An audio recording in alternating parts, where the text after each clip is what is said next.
इख्तलाफ प्रोग्राम में एक दफ़ा फिर आपको खुशामदीद कहेंगे। आप देख रहे थे कि आसमा बदूद का जो मौक़िफ़ है हम ले रहे थे। अलवी साहब, इस मौक़िफ़ को मैं आगे बढ़ाऊंगी और साथ में आपसे ये भी पूछूंगी कि जिस तरह हमें कहा जाता है कि पाकिस्तान एक दहशत गर्द मुल्क है, लेकिन अगर देखा जाए तो पूरी दुनिया में इंडिया बहुत ज़्यादा बदनाम है। अभी हालिया में देखा गया है कि जैसे कनाडा में दहशत गर्दों के इल्ज़ामात पर इंडिया के सफारत खानों को मुल्क दरबदर कर दिया गया था, तो इसके बारे में क्या कहेंगे आप? देखिए, ये दहशतगर्दी के मौजू में मैं थोड़ा बाद में आता हूँ। मैं सबसे पहले अभी जो बात हो रही थी ब्रेक में जाने से पहले कि अफ़गानिस्तान के अंदर पाकिस्तान ने खुद खला छोड़ा हुआ है, तो इस हवाले से मैं कोई थोड़ी सी एक प्रैक्टिकल बात जो है वो ज़रूर शेयर करना चाहूँगा कि हमने गैप छोड़ा हुआ है या वहाँ क्या सूरत हाल है। देखिए, हम लाहौर चैम्बर में एक्सपोर्टर्स को मिलते हैं जो मुख्तलिफ़ चीज़ें अफ़गानिस्तान में भिजवाते हैं, वो गाए बगाए वहाँ उनका जाना भी होता है। तो हमें बताते हैं कि जब हमारी प्रोडक्ट यहाँ पाकिस्तान से जब हम अफ़गानिस्तान भिजवाते हैं तो उनके वहाँ पे पास करने का जो प्रोसीजर है, जो मुतल्लिका मिनिस्ट्रीज़ हैं, जो इदारे हैं, वो बहुत नफ़रत का इजहार करते हैं। यानी ये बात मैं वो बता रहा हूँ कि जो एक्सपोर्टर्स खुद बताते हैं कि जब हम अपनी प्रोडक्ट ले करके जाते हैं तो हमारी प्रोडक्ट से नफ़रत की जाती है, और जब हम कभी खुद वहाँ पे अफ़गानिस्तान में बतौर ताजर जाते हैं तो वहाँ पे जब हम ये वहाँ कहीं जाके बताते हैं कि हम पाकिस्तान से आए हैं किसी भी दफ्तर में जाके, तो वो हमें बिल्कुल नापसंद करते हैं। बल्कि बाज़ औक़ात पाकिस्तानी ताजर जो वहाँ काबल में या दूसरे इलाकों में जाते हैं उनका वहाँ बाहर निकलना भी जो है वो ख़तरनाक साबित होता है। और लेकिन वो बताते हैं कि हमारे जगह जब ये इंडियन जाते हैं तो उनको वो लोग वेलकम करते हैं। यानी ये ग्राउंड रियलिटी है कि वहाँ की जो सूरत हाल है ये वो लोग बता रहे हैं जो पाकिस्तान से अपनी तिजारत करने के लिए अफगानिस्तान जाते हैं। वो कहते हैं ये पर्सनल लाइकिंग और डिसलाइकिंग पे बात आई हुई है कि पाकिस्तानियों को वो बाज़ औक़ात, बल्कि एक एक्सपोर्टर मुझे अभी कुछ ही अर्सा पहले बता रहा था कि हम जब जाते हैं तो मोस्टली हम ये बताते नहीं है कि हम पाकिस्तानी हैं या वहाँ पे इतना हमें थ्रेट है। तो ये जब इस तरह की सूरत हाल होगी अवामी सतह के ऊपर के वहाँ पे आप अगर आप पाकिस्तानी आइडेंटिटी से जाते हैं तो आपको वहाँ नापसंद किया जाता है, जबकि आप एज ए अफगानी वहाँ पे अपने आप को इंट्रोड्यूस करवाते हैं तो वो आपको वेलकम करते हैं। ये सूरत हाल बड़ी तशवीशनाक है। अब इसको किसी भी लेवल पे काउंटर करना बहुत ज़रूरी है। ज़ाहिरी बात है, हमारा एक दोस्त मुल्क है, पड़ोसी मुल्क है, हमने वहाँ पे तिजारत करती है, हमारी तिजारत सूट भी करती है, लेकिन इस नैरेटिव को चेंज करना होगा। हम नैरेटिव को चेंज तो ताजर तो नहीं कर सकता, ये हुकूमती सतह पे हो सकता है, मीडिया के सतह पे हो सकता है। अब बात करते हैं, जैसे आपने सवाल किया दहशतगर्दी का, तो देखें अभी ये 2 दिन पहले की बात है कि इंडियन सफारतकारों को कनाडा से बाहर निकाला गया, नापसंदीदा करार दिया गया। ये बात तो ठीक है कि इंडिया जो है वो पाकिस्तान के अंदर भी दहशतगर्दी कराए। फिर आप देखें कि कश्मीर में क्या हालत कर दी है उन्होंने, एक कश्मीर की खसूसी हैसियत ख़त्म करके वहाँ पे उसने कश्मीर को अपने मुल्क के अंदर जम कर लिया और वहाँ पे जो जुल्म किए हैं इस दौरान, यहाँ तक जुल्म किए है कि उन्होंने कश्मीर के अंदर से तमाम नौजवानों को उठा के इंडिया की तमाम जेलों के अंदर फैला दिया है ताकि ना ये नौजवान होंगे ना तहरीक चलेगी। तो ये होता यही है कि ये जितनी भी इंडियन डेलीगेशन बाहर जाते हैं मुख्तलिफ मौक़ों के ऊपर, इंटरनेशनल सेमिनार्स के ऊपर, तो वहाँ पे ये ऐसे ही रौला डालते हैं कि जी पाकिस्तान दहशत गर्द मुल्क है। हालांकि ऐसी बात नहीं है, हमारे यहाँ अफगानिस्तान के अंदर भी वो इन्वॉल्व हैं, कश्मीर के अंदर भी इंडिया इन्वॉल्व है। तो इंडिया, हम तो एवं हमें बदनाम करते हैं, हम तो खुद दहशतगर्दी का शिकार मुल्क हैं और जो असल दहशतगर्द मुल्क है उसकी तरफ किसी का ध्यान नहीं जाता। अच्छा, इसी चीज़ को फजल हुसैन अवान साहब मज़ीद बढ़ाएंगे, क्या कहेंगे आप? अच्छा, आपने अफ़गानिस्तान के हवाले से बात की और मेरे साथियों ने भी, मैडम ने भी बात की अफ़गानिस्तान के हवाले से। अच्छा, शुरू में चले जाएं, ज़ाहिर शाह की हुकूमत थी जब पाकिस्तान मार्ज़ वजूद में आया, और ये अफ़गानिस्तान पहला मुल्क था जिसने पाकिस्तान को, और ईरान ने तस्लीम किया, लेकिन अफ़गानिस्तान ने बड़ी मुद्दत बाद जाके तस्लीम किया। ये शुरू से अफ़गानिस्तान शुरू से भारत का हामी बना हुआ है। जितने भी इनके हुक्मरान आए हैं, पहले ज़ाहिर शाह और उसके बाद दाऊद और उसके बाद जितने भी हुक्मरान आए हैं, इनको खाम खा का पाकिस्तान के साथ वैर था, दुश्मनी थी। तो अफ़गानिस्तान की तरफ से सिर्फ 5 साल के लिए पाकिस्तान की तरफ थोड़ी सी ठंडी हवा आई थी, वो था तालिबान का दौर हुकूमत। इससे पहले और उसके बाद पाकिस्तान के लिए नरम गोशा कभी भी अफ़गानिस्तान की तरफ से नहीं देखा गया। और आजकल क्या सूरत हाल है, आजकल तालिबान की वहाँ पे हुकूमत है, अबूरी हुकूमत है, लेकिन उनको तकलीफ़ सबसे ज़्यादा पाकिस्तान से ये है कि पाकिस्तान ने अमेरिका का साथ क्यों दिया था। पाकिस्तान ने अमेरिका का साथ दिया जनरल परवेज़ मुशर्रफ की तरफ से साथ दिया गया, लेकिन जब पाकिस्तान ने थोड़ी सी पसपाई इख्तियार की, और हमें ये भी पता है कि ड्रोन हमले किस तरह से पाकिस्तान के अंदर से अफ़गानिस्तान में जाके होते थे और पाकिस्तान के अंदर भी ड्रोन हमले होते थे, हमारे हुक्मरान उसकी पुश्त पनाही करते रहे, उसकी अमेरिका का साथ देते रहे। लेकिन इसके साथ साथ ये भी है कि सलाला पर जब अमेरिका की तरफ से हमला किया गया, वहाँ पे हमारे फ़ौजियों को मारा गया, गलती से मारा गया, जो कुछ भी है उस पर पाकिस्तान ने अमेरिका की सप्लाई बंद कर दी थी। आजकल अफ़गानिस्तान में जो कुछ पाकिस्तान के ख़िलाफ़ हो रहा है उसको भी क्या नाम दिया जाए कि पाकिस्तान के अंदर से अफ़गानिस्तान के अंदर से पाकिस्तान पर दहशतगर्दी के हमले होते हैं। अक़वाम मुत्तहिदा की रिपोर्ट में जो कहा गया है कि वहाँ पे सबसे बड़ा दहशतगर्दों का ग्रुप है तालिबान, जो TTP है, पाकिस्तान में जो दहशतगर्दी करवाते थे, यहाँ से भाग के उधर चले गए ज़रबे अज़ब ऑपरेशन के दौरान। उसके बाद तो वहाँ पे अक़वाम मुत्तहिदा की तरफ से ये कहा गया है कि उनको तालिबान हुकूमत की, अबूरी हुकूमत की पुश्त पनाही हासिल है। क्यों? सिर्फ इसलिए कि पाकिस्तान ने उस जंग में, जिसमें बाकी भी कई ममालिक थे, अमेरिका का साथ दिया था। लेकिन ये भी अपनी जगह पर हकीकत है कि जब तालिबान हुकूमत में आने लगे थे तो अमेरिका की तरफ से ये कहा जा रहा था कि नहीं, इनके हवाले इक़्तिदार नहीं किया जाएगा, बल्कि वहाँ पे सारी पार्टियों को, वहाँ पे जितने भी कबाइल हैं, सबको इकट्ठा होकर हम हुकूमत दे के जाएंगे। लेकिन पाकिस्तान की तरफ से पूरा जोर लगा के इन तालिबान को हुकूमत दी गई और इतने ये एहसान फरामोश निकले कि पाकिस्तान में दहशतगर्दी में भारत के साथ ये तावन कर रहे हैं। जहाँ तक बात हमारे दोस्तों ने ये भी की कि पाकिस्तान और अफ़गानिस्तान ये बरादर इस्लामी मुल्क हैं, बल्कि इससे भी थोड़ा आगे हैं। पाकिस्तान और अफ़गानिस्तान में एक ही ज़ुबान बोलने वाले पश्तून इधर भी हैं उधर भी हैं, इनके आपस में कितने ज़्यादा गहरे रिश्ते हैं। लेकिन ये पुश्त पनाही करते हैं, तो दहशतगर्दों की ये पुश्त पनाही करते हैं, तो किस तरह से फिर इनको हम अपने करीब ला सकते हैं? तो उसके लिए फिर पाकिस्तान को ये भी करना पड़ा, दहशतगर्दों से तंग आके कि इनके अंदर घुस के जाके फिर हमला भी करना पड़ा। तो ऐसे मुल्क को कैसे हम अपने करीब लाएं, कैसे हम उनको तिजारत के लिए परसुएट करने की कोशिश करें, तरगीब दें कि आप हमारे साथ तिजारत करें। ऐसे दुश्मन के साथ कैसे तिजारत की जा सकती है? बहरहाल वहाँ से भी थोड़ा सा नरमी दिखाई जाए तो पाकिस्तान को भी, जिस तरह मैडम ने कहा, इंगेज करने की ज़रूरत है। तो उसके लिए अगर हम भारत के साथ इंगेज करने की कोशिश कर सकते हैं तो अफ़गानिस्तान तो उससे कहीं ज़्यादा बेहतर है। लेकिन वहाँ से भी थोड़ा सा नरम गोशे का इजहार होना चाहिए तालिबान की तरफ से भी।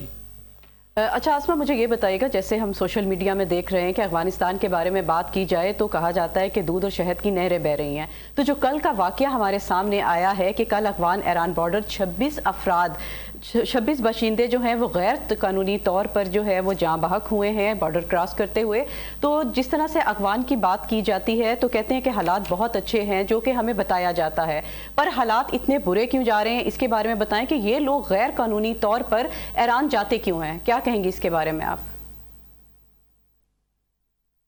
नहरें तो वाकई मालूम है, वो एक स्ट्रगलिंग इकोनॉमी है, बल्कि अभी वो स्ट्रगलिंग इकोनॉमी भी नहीं है, वो अभी बर्डिंग इकोनॉमी है। वो बिल्कुल अभी एक आपकी सरफेस पे आने के लिए स्ट्रगलिंग, अभी उसको एक जिस तरीके से उसके पास प्रोजेक्ट्स आ रहे हैं वहां से रास्ते निकलेंगे। वहाँ बहुत एक जो उनका रिजर्व्स का एक चंक है वो अमेरिका ने होल्ड करके रखा हुआ है।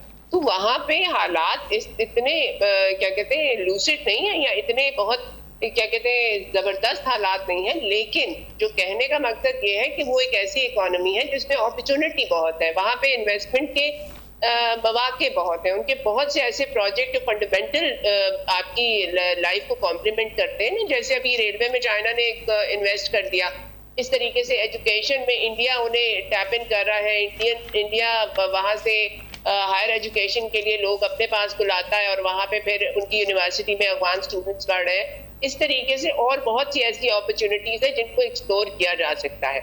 हम उनके साथ इंगेजमेंट हमने फॉर सम अननोन रीजन बिल्कुल ही खत्म कर दी, और ये जब पीडीएम की हुकूमत ने इसको बहुत ही एक विजनलेस तरीके से इसे टेकअप किया। होता है नेशंस के दरमियान में फ्रिक्शन होती है, इंडिया पाकिस्तान के दरमियान में भी फ्रिक्शन है, ईरान पाकिस्तान के दरमियान में भी ऑफ एंड ऑन फ्रिक्शन होती रहती है। लेकिन हम अपने नेबर्स तब्दील नहीं कर सकते, हमने उनके साथ एंगेज करके म्यूचुअली एग्जिस्ट करना है। यही रिजिडिटी इंडिया दिखाता है तो ये रीजन अपनी फुल पोटेंशियल अटेन नहीं कर सकता। और पाकिस्तान तो हमेशा इन मामलों में बहुत ज्यादा फ्लेक्सिबल और अंडरस्टैंडिंग रहा है। तो हमने इस अपॉर्चुनिटी को इस तरह देखना है। वहां पे कुछ ऐसा, हम उसे ये नहीं कह सकते कि अफगानिस्तान अचानक स्कैंडिनेवियन कंट्री बन गया है, ऐसा नहीं है। इट हैज ह्यूज पोटेंशियल, उस पोटेंशियल को एक्चुअलाइज करना है और वहां पे वैक्यूम छोड़ना गलत है। ये तमाम बातें जो मेरी साथ कलीग ने की, मैं इनसे टोटली एग्री करती हूँ। सर ने कहा कि वहां पे लोगों के दरमियान में एक डिसलाइक है फॉर पाकिस्तानी। सर ने बिल्कुल ठीक कहा, वो हम लोग इंडिविजुअल बेस पे नहीं कर सकते। उसके लिए गवर्नमेंट्स को एंगेज होना पड़ेगा, मीडिया को एंगेज होना पड़ेगा, आपस में इंटरेक्शन होनी पड़ेगी, तो ये बर्फ आहिस्ता आहिस्ता पिघलेगी। जैसे सर ने कहा ना कि यार हमारे पास एक पास्ट है जिसमें हमें ऑफ एंड ऑन ये नजर आता है कि इंडिया के साथ अफगानिस्तान कोजी होने की कोशिश करता है, लेकिन अगेन हमने उस बैरियर को ब्रेक कर दिया था। हमने एक अलायंस जो कि इतनी क्लोजली निट थी उसको ब्रेक कर दिया था और उससे आगे लेके चलना था। यहाँ पे एक और बात मैं ऐड करना चाहूंगी कि ये सब बातें तब होंगी जब हम इंडिपेंडेंट अपनी फॉरेन पॉलिसी बनाएंगे और उसे इम्प्लीमेंट करेंगे। किसी और एंटिटी की अबरू की जुम्बिश की तरफ देखकर अगर हम अपनी पॉलिसीज बताएंगे तो वो हमेशा फ्लॉट रहेंगी, क्योंकि उसमें इंटरेस्ट उस एंटिटी का होगा जो आपके थ्रू वो इम्प्लीमेंट कर एक्चुअलाइज करवा रही, उसमें आपका इंटरेस्ट गारंटी नहीं है। जो अभी हम वॉर अगेंस्ट टेरर की बारे में बात कर रहे हैं, ये जितनी नफरतें और जितनी फ्रिक्शन वहां पे पाकिस्तान के खिलाफ है, वो बेसिकली पहले तो इससे जो हो गया, लेकिन इन द रीसेंट हिस्ट्री वो वहां से कल्मिनेट होती है। उसमें हमारा इंटरेस्ट क्या प्रिजर्व हुआ? 70,000 शहीद हमने बर्दाश्त की, शहादतें हमने बर्दाश्त की, और उसमें से बेनिफिट किसका हुआ? अमेरिका की इकोनॉमी का, जो कि वॉर इकोनॉमी जो यहाँ से फ्यूल होती रही। तो इस तरीके से जब हम अपने इंटरेस्ट बेस्ड डिसीजन लेंगे ना, अपने आप को अपनी फ्यूचर को मद्देनजर रखते हुए अपने इंटरेस्ट के मुताबिक डिसीजन देंगे, तब ये रास्ता आगे चलेगा। और अब तक सैडली हम ऐसा नहीं कर सके, तो ये सिचुएशन वर्स होती चली गई। लेकिन अगेन आई विल रीएम्फसाइज कि जी, तो आसमा आपका पॉइंट हमारे पास आ गया है। फजल वान साहब इसी चीज को कंटिन्यू करेंगे, क्या कहेंगे आप इसके बारे में? अच्छा, अफगानिस्तान के साथ हमारे तल्लुकात बेहतर होने चाहिए, लेकिन वहाँ पे हमेशा से भारत का असर रहा है। तो भारत आप वहाँ पे अफगानिस्तान में क्यों मौजूद है? आज भारत वहाँ पे अपनी जगह छोड़ी है। वहाँ पे हमने वहाँ पे वैक्यूम छोड़ा है, तो उसे फिल किया हुआ इंडिया ने। हमने वैक्यूम छोड़ा, चाइना ने, तो चलो चाइना के साथ तो हम अलायंस भी कर लेते, लेकिन इंडिया के लिए जो जगह हमने छोड़ी वो एक स्ट्रेटेजिक मिस्टेक। अच्छा, तो मैडम की बात अपनी जगह पे दुरुस्त हो सकती है। मैं तो ये बात कर रहा हूँ कि भारत वहाँ पे ये देख लें कि जब अमेरिका वहाँ पे अफगानिस्तान में जो कोई जुल्म कर रहा था, मगर अगर इस बात को अगर कंटिन्यू करें तो जब चाइना ने कहा था सी पैक के हवाले से जब बात हुई थी कि उसे शामिल करेंगे, तो वहीं पर हमले बंद क्यों किए गए? नहीं, ये किस हवाले से आप बात कर रही हैं? तालिबान ने। हाँ जी, तालिबान ने जो हमले बंद कर दिए थे, ऐसा क्यों था? फजल वान साहब बताइएगा। नहीं, कहाँ पे बंद कर दिए थे? जब सी पैक के चाइनीज के ऊपर। हाँ जी जी जी हाँ जी।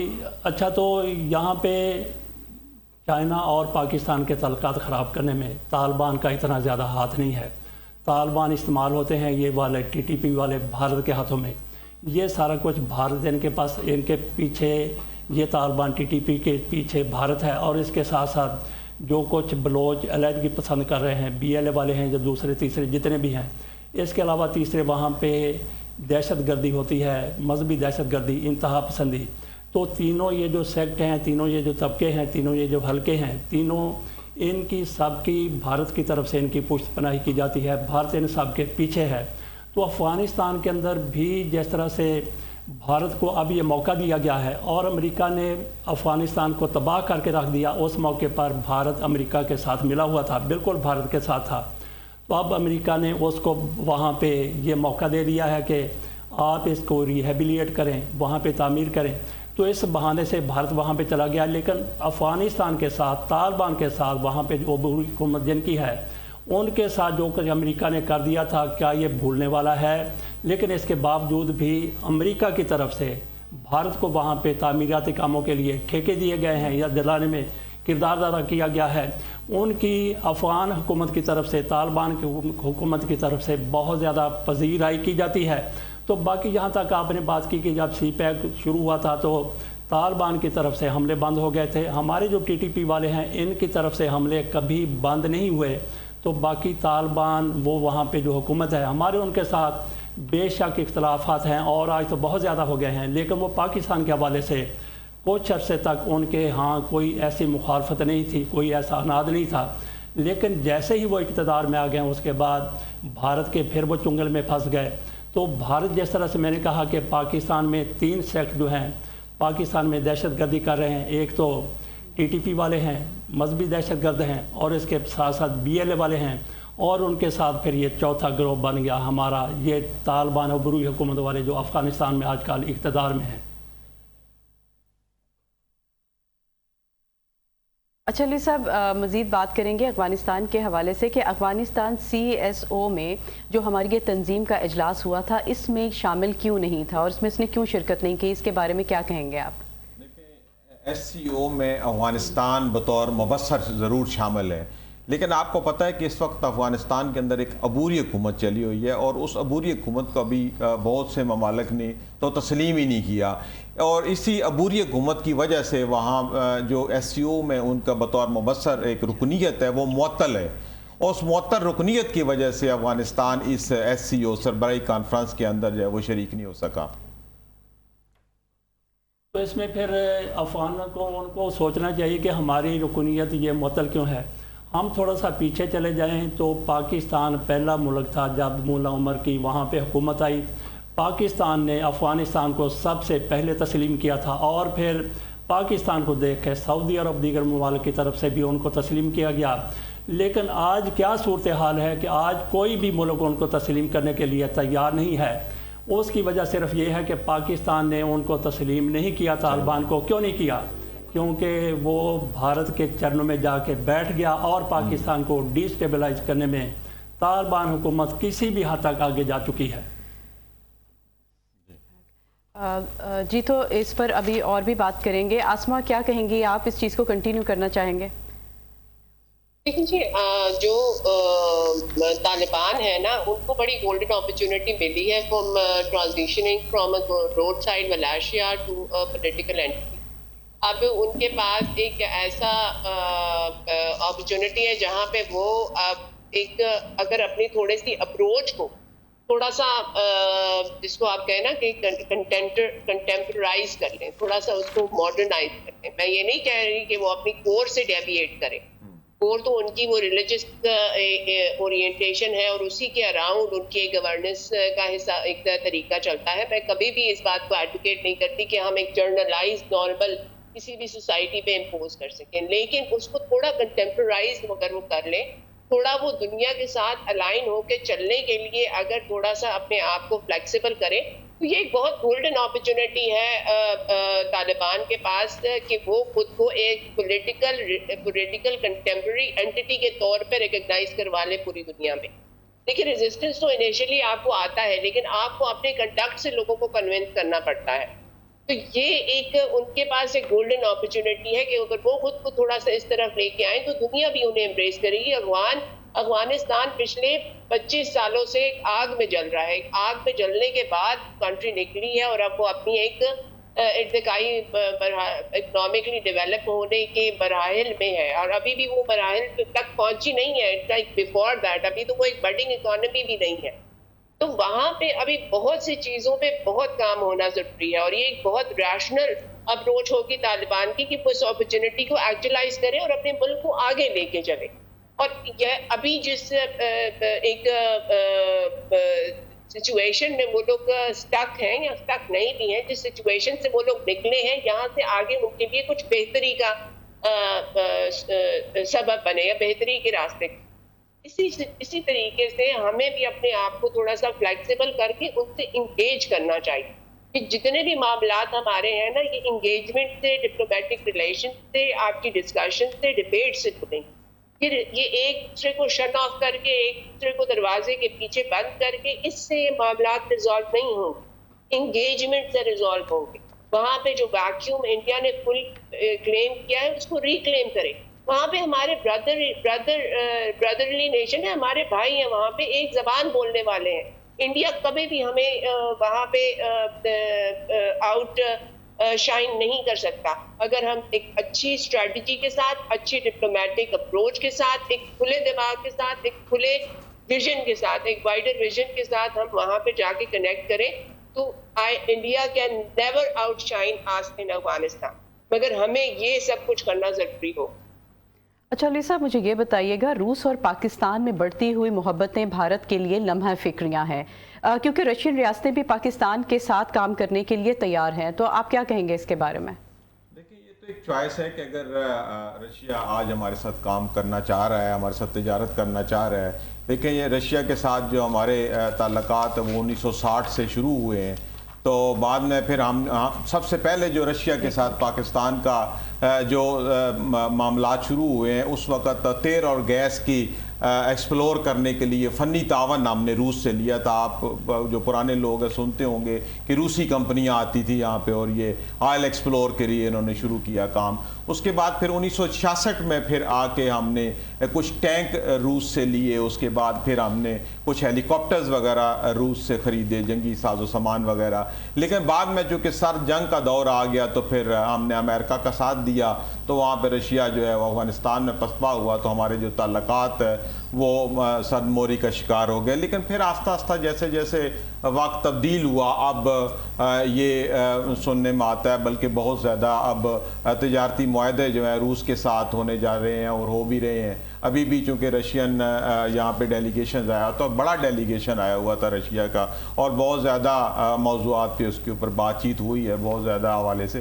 تو یہ ہے کہ اگر روس اور پاکستان آپس میں تجارتی روابط بڑھاتے ہیں تو انڈیا کو اس کے اوپر پریشان نہیں ہونا چاہیے، چونکہ انڈیا خود بھی تو ان کے ساتھ تجارت کر رہا ہے، روس کے ساتھ وہ ایک اچھی تجارت کر رہا ہے، اچھے تعلقات ہیں اس کے. تو اگر پاکستان کے رشیا کے تعلقات بہتر ہوتے ہیں، وہ تجارتی تعلقات آگے بڑھتے ہیں، تو انڈیا کو اس کے اوپر پریشانی نہیں ہونی چاہیے. اچھا فضل رحمان صاحب مجھے یہ بتائیے گا کہ آذربائیجان JF-17 خریدنے میں دلچسپی رکھتا ہے، تو آپ کیا سمجھتے ہیں کیا یہ چیزیں بھارت کے لیے نقصان دہ ثابت ہو سکتی ہیں؟ اچھا بھارت کو اس کا کیا نقصان ہو سکتا ہے؟ پاکستان چین کے ساتھ مل کر JF-17 یہ JF-17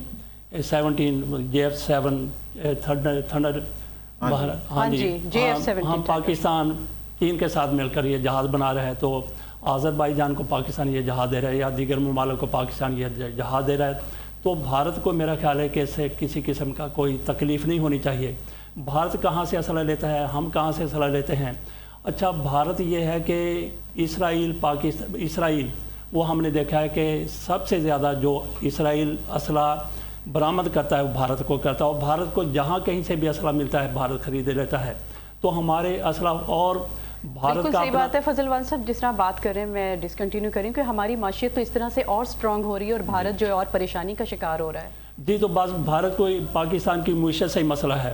تو آذربائیجان اگر پاکستان سے جہاز خرید رہا ہے تو بھارت کو صرف پاکستان کی معیشت کے مسئلے کی وجہ سے سارا کچھ ہو رہا ہے. تو بھارت کے حوالے سے ہم نے یہ بھی بات کی رشیا کے ساتھ ہمارے تعلقات پر بھی بھارت کو بڑی پریشانی ہے. تو کبھی دنیا میں دو سپر پاور ہوا کرتی تھی، ایک امریکہ اور دوسرا رشیا. تو بھارت کے تعلقات ہمیشہ روس کے ساتھ بہت بہتر رہے ہیں، لیکن جب سے روس پاور نہیں رہا، سپر پاور نہیں رہا، واحد سپر پاور امریکہ ہو گیا، تو اس کے بعد بھارت کی طرف سے ایسی منافقت کی گئی کہ پاکستان کو کونیاں مار کے پیچھے کر کے تو بھارت خود آگے چلا گیا. آج امریکہ کے یہ قدموں میں بیٹھا ہوا ہے، جس طرح سے طالبان افغانستان والے وہ یہ بھارت کے قدموں میں بیٹھے ہوئے، اسی طرح سے بھارت جو ہے وہ امریکہ کے قدموں میں بیٹھا ہوا. اور پاکستان نے اپنی پالیسی کو متوازن رکھنے کی کوشش کی ہے امریکہ کے ساتھ، چائنا کے ساتھ اور روس کے ساتھ. اب پاکستان کے روس کے ساتھ تعلقات کچھ بہتر ہو رہے ہیں، اس کی بھی بھارت کو بہت زیادہ تکلیف ہے. آسمہ اسی حوالے سے کیا کہیں گی آپ؟ دیکھیے جی یہ ایک بڑا سلو پروسیس ہوگا، یہ اتنا ایزیلی جلدی ہو نہیں سکتا. رشیا کے ساتھ تعلقات ہمیشہ بہت ہی ایک ٹرکی قسم کی سچویشن پہ پاکستان کو لے آتے ہیں. آپ جب بھی دیکھیں، جب بھی ہمارے ہیڈ آف اسٹیٹ یا کوئی ہائی پروفائل وزٹ آپ کا رشیا کا ہوا ہے, it comes with a package and a very critical package, میں بہت بڑے بڑے چیزیں ہوئی ہیں. ابھی پچھلے دنوں بھی کچھ مطلب ایک کنسپیریسی تھیوری تو رجیم چینج کے حوالے سے بھی یہی. تو یہ it's not a smooth transition, اس میں بہت ٹائم لگے گا. ہم پہ بیسکلی تکلیف جو ہے وہ انڈیا کو اتنی نہیں ہونی, لیکن امریکہ کے لیے ہم ایک ایسا ٹرمپ کارڈ ہے جو کبھی اس کو بہت ہی خطرناک ٹائم پہ بہت زیادہ کارآمد ثابت ہو جاتا ہے. تو it is very difficult for U S to leave us, کہ وہ ہمیں یہ فریڈم دے سکے کہ ہم اپنے مطابق اپنے فوکس کے مطابق یا اپنی گولز یا اپنے ٹارگیٹس یا اپنی ضروریات یا اپنی فارن پالیسی کے مطابق ایسا کوئی ڈیسیجن انڈیپینڈنٹلی لے لیں. یہ بہت ہی ایک کریٹیکل وائٹل ڈیسیجن ہوگا وائٹ ہاؤس.